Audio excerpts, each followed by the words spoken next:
ہم شرمندہ نہیں ہیں، انسانوں کو کپڑوں پہ نہیں تولا جاتا۔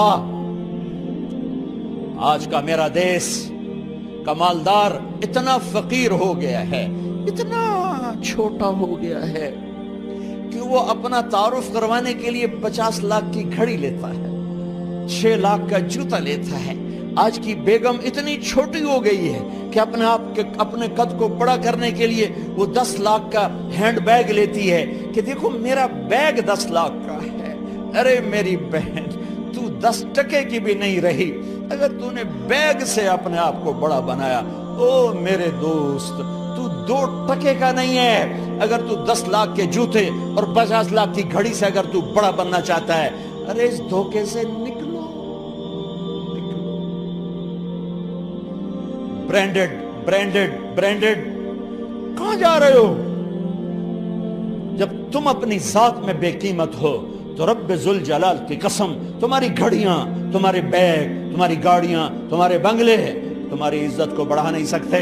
ابا جان، آج ہم خوشی سے بلند ہیں کہ ہمارے باپ نے بددیانتی نہیں کی۔ گھر میں تشریف لائے، کہنے لگے فاطمہ کچھ پیسے ہیں، میرا انگور کھانے کو جی چاہ رہا۔ بس فاطمہ رونے لگی۔ فرمایا امیر المومنین، خزانہ تو بھرا پڑا ہے، 1 درہم کا بھی تیرا حق نہیں ہے کہ تو 1 درہم لے کے انگور خرید لے۔ تو تڑپ اٹھے، فاطمہ میں جہنم نہیں برداشت کر سکتا۔ وہ میرے بھائیوں جو دن رات سود میں پھنس چکے ہو، جو دن رات جوئے شراب میں پھنس چکے ہو، کیسے اللہ کے سامنے سرخرو ہو کر کھڑے ہو گئے؟ ایک رات گھر میں تشریف لائے، بچیاں، بیٹیاں، منہ پہ ہاتھ، کپڑا رکھا، دوپٹہ رکھا منہ پہ، اور بات کریں۔ آپ نے پوچھا ارے کیا ہوا تمہیں، یہ منہ پہ کپڑا کیوں رکھتے ہو؟ تو خاموش ہو گئی، لیکن گھر کی خادمہ رو پڑی۔ کہا امیر المومنین، آج آپ کی بیٹیوں نے کچا پیاز توڑ کے اس سے روٹی کھائی، سالن کھائی، اور میرے آج کا تاجر کہتا ہے جھوٹ نہ بولوں تو کاروبار کیسے؟ میرا افسر کہتا ہے رشوت نہ لوں تو گزارا کیسے کروں؟ تو عمر بن عبدالعزیز پھس پہ ہچکیوں کے ساتھ روئے کہ میری بچیوں، میں تمہیں بڑے اچھے کھانے کھلا سکتا ہوں پر میں جہنم کی آگ برداشت نہیں کر سکتا۔ بھائیو، اس بندے نے اپنے آپ کو ذبح کر دی، اللہ کو راضی کرنے کے لیے ذبح کر دی، اپنے ذات کو، اپنے جذبات کو، اپنے احساسات کو۔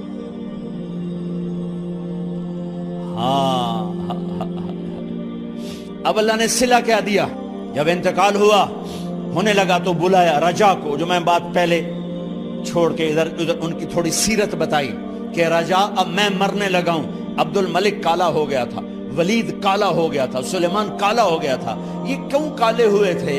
یہ بے نمازی نہیں تھے، بدکاری نہیں کرتے تھے، کسی کی طرف ان کی میلی آنکھ نہیں اٹھی کبھی۔ یہ ظالم تھے، ظالم، انسانوں کا خون پیا، مال میں خیانت کی، اس پر اللہ نے چہرے پھیر دیے۔ آج عمر بن عبدالعزیز جا رہا ہے کہ دیکھو میں جا رہا ہوں، مجھے دیکھو میرے ساتھ کیا ہوتا ہے۔ ان کا انتقال ہوا، ان کی میت قبر کے کنارے رکھی گئی اور اب نیچے اتارنا ہے۔ سلیمان کی میت کو اتارنے لگے تو ہلنے لگا اور عذاب قبر پہلے شروع ہو گیا۔ عمر کی میت کو جب قبر کے قریب کیا گیا،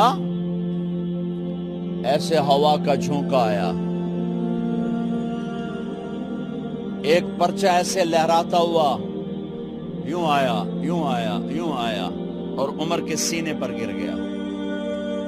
لوگ اکٹھے ہو گئے، پرچے کو کھول کے دیکھا گیا تو اس پہ لکھا تھا بسم اللہ الرحمن الرحیم، براءۃ من اللہ لعمر بن عبد العزیز من النار۔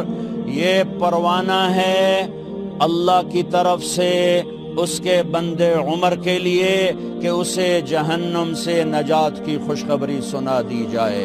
آہا، مرنا ہو تو یوں مرو، اللہ ایسی موت دے دے. کہتے ہیں پھر میں نے ان کو قبر میں اتارا. جب قبر میں اتارا تو کیا دیکھا؟ میں نے کفن کی گرہ کھولی تو چہرہ قبلے کی طرف، اور یوں لگا جیسے 14ویں رات کا چاند قبر میں اتر آیا ہو. اور آخری بات کرتا ہوں، میرے بھائیوں بہنوں، اپنے اللہ سے صلح کر